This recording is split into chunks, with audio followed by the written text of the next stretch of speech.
Hi, this is Bob Sorrentino from Italian Roots and Genealogy, and I have a great guest today, Anthony Parenti, and he's got a fabulous website, ItaliansReUs.com. So, welcome, Anthony. Thanks for being here. Thank you for having me. Before we talk about the website and how people could utilize it, just a little bit about your background. Where's the family from, and where did you grow up? I grew up in Pittsburgh, Pennsylvania, which is where I still reside. My family came over in the 50s. My mom came over originally with her brother and her mother. They came from Spino Saturnia, which is in the Latina region of Lazio. And my father came over afterwards because he was still serving in the military because everyone in Italy, once you reach a certain age, you had to serve in the military. So once that was over, he came and joined my mother in East Liberty area of Pittsburgh, Pennsylvania. Oh, so your family's relatively new then. Yes, and he was from Crena, Azonia, which is in the Frosinone region or province in Lazio. It's relatively close to where my mother was from, so they were not that far from each other. Oh, wow. So now, that's not unlike my uncle's family because they came in the 50s, also because when my grandparents came over, they left him behind. So with that, did they speak Italian at home, or did they just go right into English? They did speak Italian, yes. More so around my brother and sister. I was the youngest of three, and by that time they had moved out of East Liberty and moved to a neighboring borough. And they did speak Italian. And they always yell at me because the only part of Italian I learned was all the bad words, you know. So I used to get out of it. If I said a bad word, and my mom would yell at me, I'm like, "Hey, you wanted me to speak Italian, so I'm speaking it."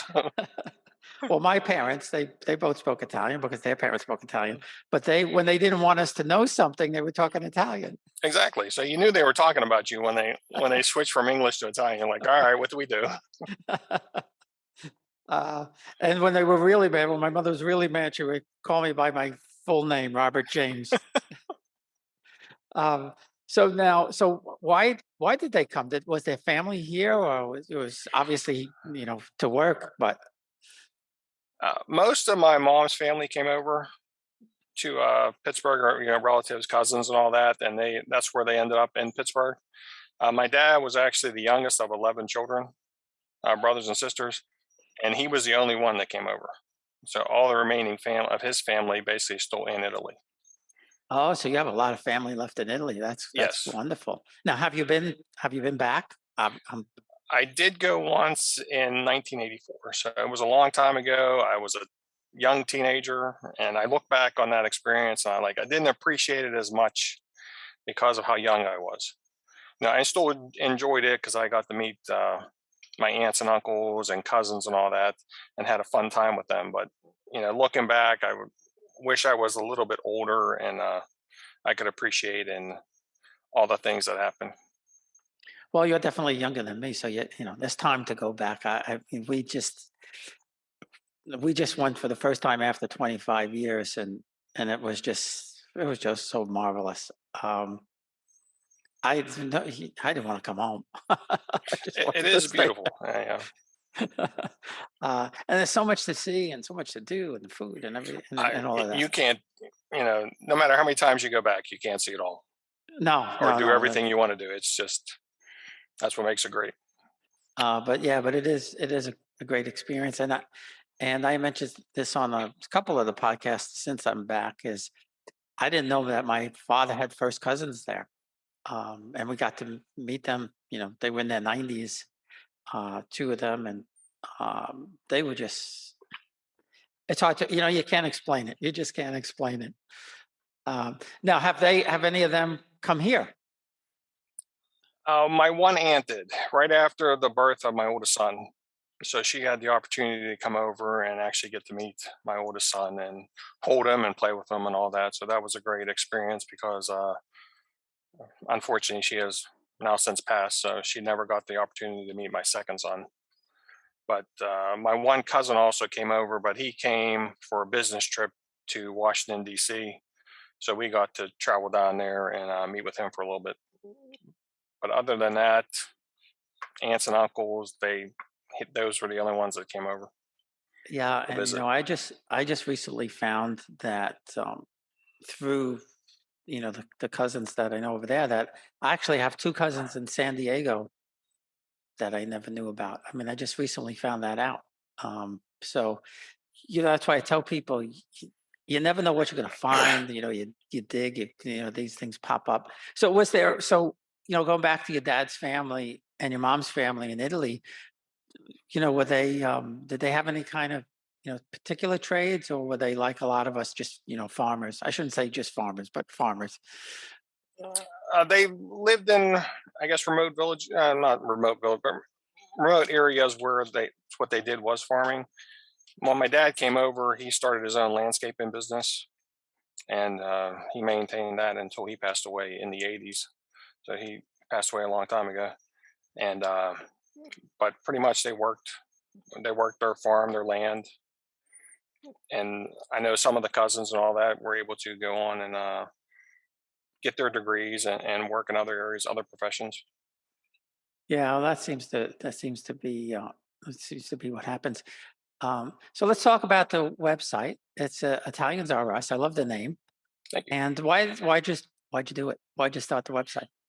Well, actually I started back in 1997, writing about stuff about Italy and Italian culture. It was for a company at the time called Mining Company. They basically was a giant group that had what they called guides for like 1,000 different topics, and then they were looking for somebody to do the topic on Italy and Italian culture. So I said, hey, you know what? I'm gonna do some writing. It was right after my oldest son was born, so I said, well, let's do this for a little bit. And after 9/11, for some reason, the company decided to get rid of a lot of people. And I was like, I have been doing this for about 4 years now. I have a lot of material. I said, let me look into creating my own website. And I was looking for various names. A lot of things were, already taken. So I said, what, let's do Italians Are Us. So I started that back in what was that, 2001, and I've been doing it ever since. Oh wow! So you've been doing it for a long time. Yeah, Yes. I started it. I guess it's about 4 years now, and it was really just to kind of get my stuff out there, and then I found it was just one way. So I said, well, let me do a podcast. Let me see if I could actually do a podcast. And so now I get to talk to interesting people like you who have the sites and could help people, and uh, authors I've talked to, and really has given me some great insight and some hearing some really interesting stories. So what would people find if they go to Italians R Us? What are they going to find there? Oh, they're going to find pretty much a little bit about everything. We do have extensive surname collection, so people can add their names to it. And I have had people contact me afterwards saying, "Hey, thank you because I've actually met a distant cousin just by saying the same last name, same region, same town that they were from." So they were able to contact them and find out that they were actually related. You'll find articles on pretty much different traditions, different folk tales, legends, articles on just the various architectural buildings, paintings, pretty much whatever I can find. I try to get on my website, and a lot of the articles are things I write. I also have some people contribute articles, so if anyone has a great story they want to contribute, they can come to my website and get in contact with me, and we can get that added because that's the one great thing. There are so many different traditions and stories out there that would be great for people to be able to read and just to hear about. So if anyone would like to do that, they can come to my website as well. Um, we have all kinds of resources for people. So it's pretty much, it doesn't focus on one specific area, but it covers the entire broad reach of Italy and Italian culture. Yeah, right. And that was one of the first things that I keyed on was surname collection. But for people listening, there's surname collection and recipes and photo galleries and proverbs and memories and all kinds of things. And I'll have to send you, a couple of stories myself, I think, to put out there. Um, Definitely. Thank you. and so what things do people seem to key off on the most, when they go through the website? Is it the photos or the folklore or?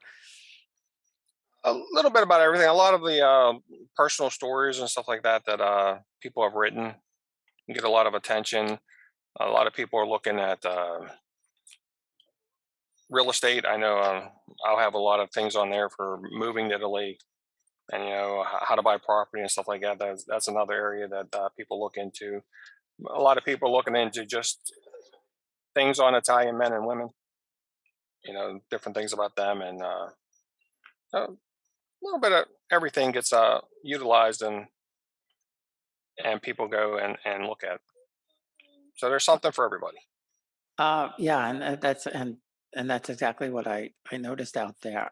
I find the same thing. That some of the stories are so interesting. That is there anything that any one or two that come to mind that people have told you that kind of like, wow, that's really something. Like I said, just the people who've contacted me saying they finally met, long lost relatives that they never knew they had. So that's always great to hear from people who were able to go to my website and be able to connect with somebody else or find someone that they never knew was a relative that wasn't living that far from them. So that's always great to hear when anyone just contacts you and say, "Hey, thank you for your website." You know, I have a bunch of things on Italian American baseball players and football players, and a lot of people just contact me and go, "Wow, I never knew that person was Italian. Where did you come up with these list of players?" And thankfully, a lot of people would reach out to me and say, "Hey, you know what? This person is Italian. Did you know this person was?" And then I would go and do some research on them and realize, hey, they do have Italian blood in them, and then I'll get them added to the website. So it's just great talking back and forth with people. Yeah, and to that point, I just got a really interesting story that I didn't know. Somebody, I've done maybe 10 on Little Italy's around the country, and in fact, it was my daughter's boyfriend who hit me up on Facebook and says, "Hey, can you do the Hill in St. Louis?" And I was like, "Okay, never heard of the Hill in St. Louis. Had no idea." Uh, and that's where Yogi Berra lived. Yes. And so I did the whole story about Yogi and Joe Garagiola, and I was like, I knew they were from St. Louis, but I never knew about the Hill. So it's to your point. Sometimes you get these things from the strangest places, and all of a sudden set you down a whole nother path. Like one of the ones that I did was on Giovanni Martino, who was with the Seventh Cavalry with Custer. Interesting story that I had never heard about, and you start connecting the dots with these people, and it's really really something. And for people listening, you know, he was actually John Martin in America, and he was one of the well, he didn't actually survive the attack. He actually wasn't there because he was sent on another mission to go find somebody. But really really cool story. So with the photos that people send you, do they send you a lot of family photos? Because I know I get a lot of hits on that kind of stuff. uh, some do, but when with my photo collection, I try to focus it just on the architecture and the beauty of Italy without the personalization of people in it, because you have issues with copyright and all that. So with my photo collection, I strictly try to just keep it on photos of the different places of Italy without as many people in it as possible. We'll be right back. Experience Italy like never before, traveling with a scheduled group or create your own bespoke tour with friends with PhilItaly.com. Pack your bags and follow Phil. That's www.philitaly.co.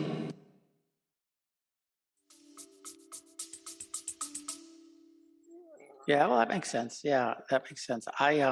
I'll have to send you some of the ones that my daughter took. My daughter took 2,000 pictures while we were there. Nothing wrong with that. It's always great to go back and look at them. I mean, when I went back, we didn't have the ability with these smartphones and anything like that. So you have to go and develop the film or whatever, and go find a photo book and go back and look at them. So every once in a while I do, because it was a fun experience going back and visiting some of the areas there. Yeah, that's what I have. I have I mean, I don't know how many I took. Maybe I took, you know, 3 or 4 rolls of film when we were there 25 years ago, and now she's walking around snapping everything that she can and putting filters on it. She had the iPhone 13, and she's taking these pictures.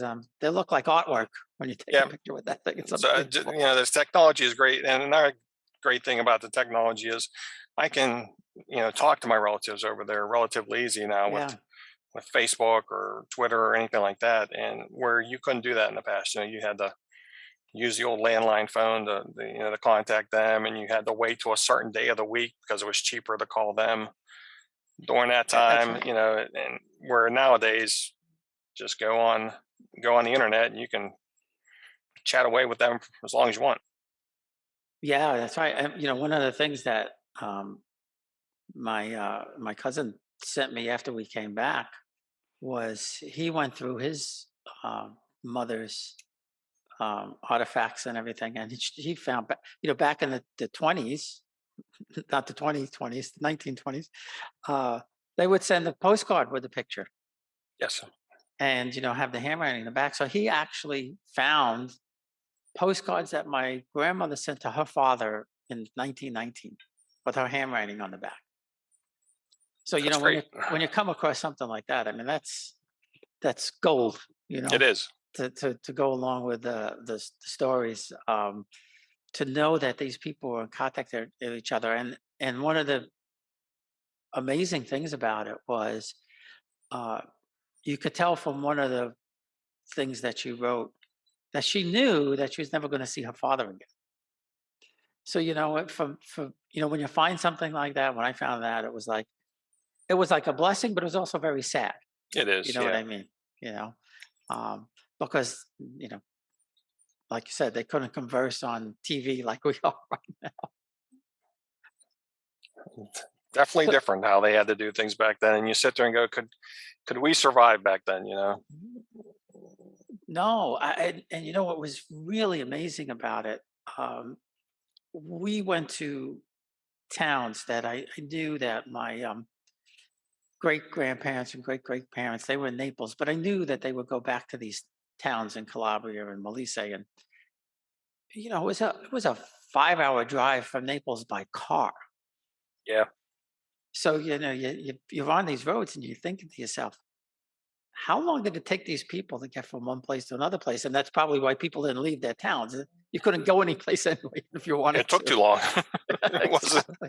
You either had Exactly. to walk or go on either donkey or a horse or some type of way to get you there. But cars were scarce, so it wasn't, and you couldn't afford them if there are any. So it wasn't easy. So now that brings up an interesting point. Now your parents came in the 50s. Did they come on a ship? Did they come by plane? How did they come? I believe they came by ship. There was one part I really didn't delve into with my mom and dad, and I wish I did, was more of the journey that they came over. I know there was a lot into it because originally my mother's father went to Argentina, but because we have family in Argentina as well. I have family all over the world. I have Australia, Argentina, Canada. They're everywhere. But originally he went to Argentina, but unfortunately he was killed there. And I guess that kind of changed the path of my grandmother deciding to stay in Pittsburgh when they came over. Because if everything went as planned, I'd probably be in Argentina right now. No, I was going to say. So they were in the States, and he was thinking about relocating to Argentina. I think he originally went to Argentina Oh, to okay. find a place for them because we had family that was already in Argentina Yeah. on my mom's side. So he originally went there. And then unfortunately, like I said, he was killed. So that kind of changed where my grandmother wanted to go because we also had a lot of her cousins and came to Pittsburgh, so she decided to go that route instead. Yeah, well, sure, sure, that makes sense. Where you're going to go where the family is, but that's interesting. And a lot of people don't realize how many Italians are in South America, went to South America and Argentina and Paraguay and places like that. Yeah, Yeah, there is a big contingent that went. They either went to Argentina, a lot went to Australia, and yep, then a lot came to America. yeah. And I did an interesting interview with the guys who uh, wrote a book about the Italians in the 1870s that were told that they were going to go to South America, and they dumped them off in New York and just left them there. And they had to, they had to figure out their way, and a lot of them wound up going into Pennsylvania and working the railroads um, and things like that. Um, Yeah, they did a lot of the work that other people didn't want to do. exactly. Well, like I guess, like most immigrants, you pick up what you have to do, and some of them were skilled, but a Yes. lot of them weren't. Uh, my mother's family, they're from Bari, and they, for some reason, and I still can't figure out why. I'm trying to get in touch with somebody who wrote a book to explain it. But for some reason, the Barres in New York all became ice delivery men, It may and have nobody just been one nobody knows person was in why. that, and then they were able to get them in there, and they kind of just were able to go about Yeah, it that way. yeah. And I did see a short video on it, and these guys they used to carry 150 and 300-pound blocks of ice Yep. on their back up, a New York City tenement. Strong, strong guys.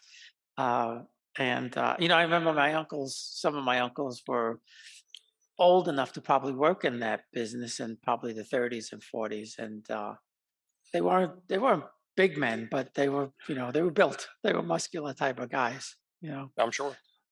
Um, but it's like you said, it's interesting to catch those stories and everything. Um, so I guess growing up, I guess did you eat mostly Italian food? I always ask that question because food is that's our thing. Yes, my mom did all the cooking, so there would be a heavy staple of Italian recipes within there. Every once in a while, she would stray away, but for the most part, we had you know pretty much Italian recipes. She would make her own sausage, Italian sausage. Oh, nice. She would Yeah. do a lot. We have when we moved out of East Liberty, because that was within the city of Pittsburgh, so you didn't have a big area to do any garden or anything like that. So when they moved, they were able to purchase an area that had pretty good land. So my mom had this pretty extensive garden. She would grow potatoes, tomatoes, peppers, zucchinis, and then whenever she could, she would can, obviously. So tomatoes, they would have a huge process where like a day or two where they would just cook the tomatoes and do everything they need to do to make their own tomato sauce, and then they would can it. And closer to the fall time, actually about right now, my dad would go foraging in the forest, and he would look for mushrooms and things he would call sponges, and Hmm. he would dig them out, bring them home. I always find it funny because my mom would cook them, and I always sit there, well, how do you know they're not poisonous? They know.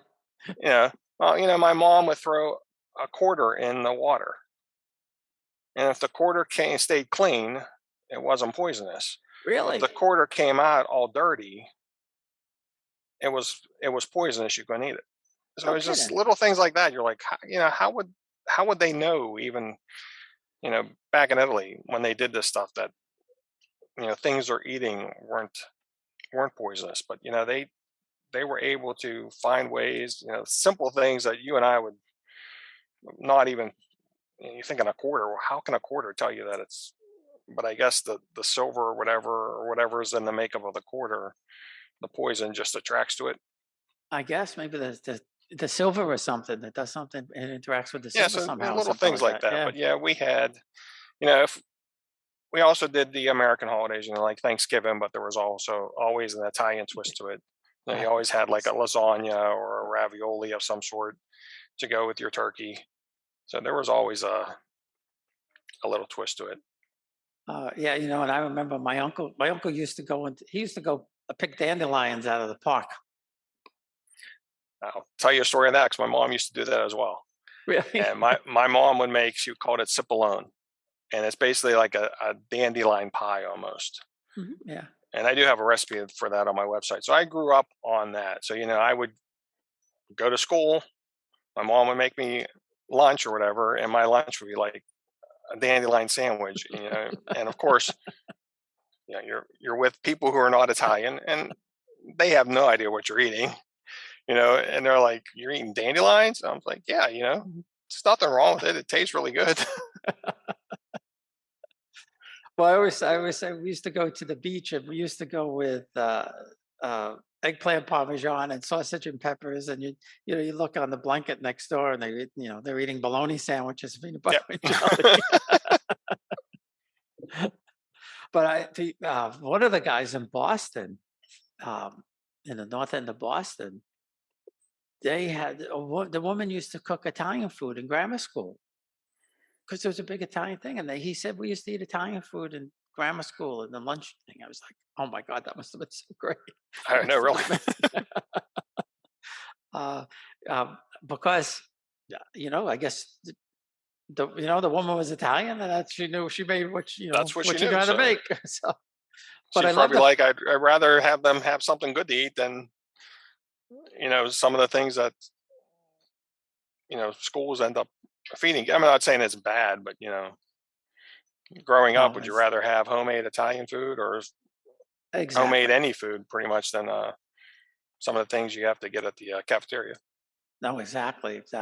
And I love the fact that your mom used to make her own sausage. I used to know somebody in Chicago. Her dad, he may still even be alive, but we went to her place one time, and she said, "How do you like the sausage?" I said, "I'd never tasted sausage like that." She said, "Oh, my father, he's 86. He's still making it, and he used to make it for pizzeria. Still 86 years old, he was still making the sausage for this place, and it was Yeah, I used to help truly my mom amazing." make it, which I got the job of putting the meat into the grinder, and the meat was, your hand was frozen because the meat was so That's cold right. when Yeah, they you put have it to. in. And we did a lot. My dad used to make his own wine, so he made his own homemade wine, and he also did that because whenever Christmas came, all of his customers would get his own homemade wine as a Oh, thank you nice. for, Yeah, yeah. and my mom would make, she'd make homemade Zeppelas, and she would include them in there. So that was their way of thanking people you know, for their business. So we used to do a lot of the homemade wine, and like I said, the sauce, the canning peppers. Yeah. See, I vaguely remember the winemaking because it stopped when my grandfather, you know, not when he died, but probably just before. So I was, maybe 5 or 6 years old. So I vaguely remember that. I mean, my uncle used to make, the homemade raviolis and things like that. That was always good. But I do it occasionally. I marvel. Sometimes I'm in the kitchen here with the air conditioner going, with the big stove, and frying eggplant or something like that. And I think back to my aunts in the small little kitchen with 4 burners with no air conditioning I for know. hours, for hours. I understand that. You sit there and you're like, how can they survive? Just the heat, Yeah, but it didn't bother them. I guess they were just used to it, or they just didn't complain about it. As this is what we got to do, and we'll do right. it.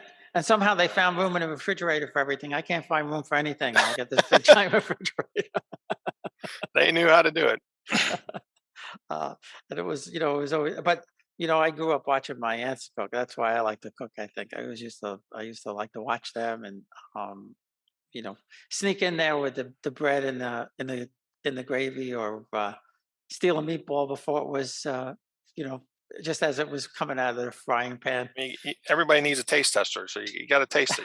That's right. That's our jobs.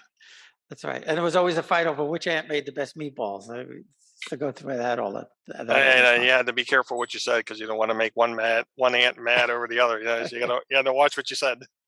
Uh, and yeah, it's so sad that you know A lot of those things, those traditions are gone, even the, American traditions. But I'll tell you one of the things that I learned when we went just recently. I didn't notice it that much when we went the first time. Um, but I noticed it now that, especially with the food, uh, that Italian American food is quite different from Italian food, Yes. and even the way they eat it. The way the courses come out and things like that. Um, and I said to somebody, I said, um, growing up, if somebody asked you what are you, you would say Italian American, um, or you'd say actually when I was real young, you would say Italian, and then you would say Italian American, and then when you go to Italy, you realize you're neither one of those. You're actually, you're an American when you're in Italy.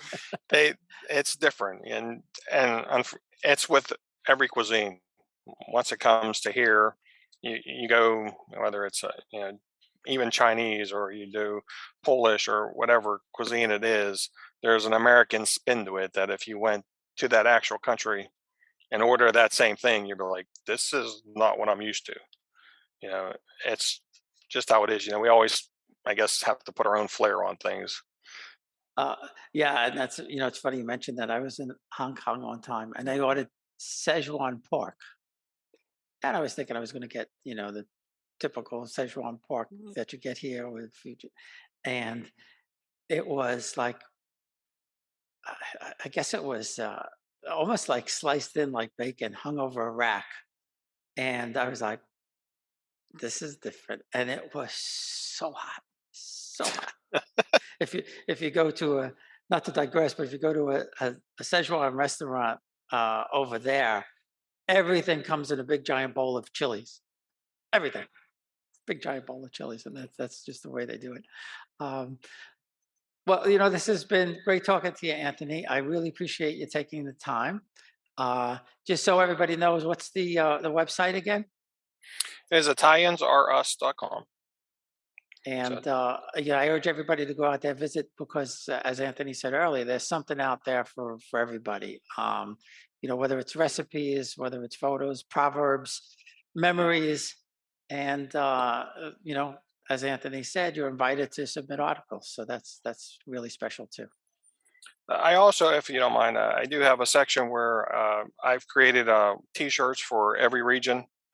So if someone would like to personalize those T-shirts, you can contact me, and I can put in your family name. I can put in the specific town your family came from, and anything you would like me to add to it. Oh, okay, that's great. Yep, that's really good to know. All right, well, thanks again, Anthony. I appreciate you. Thank you very much.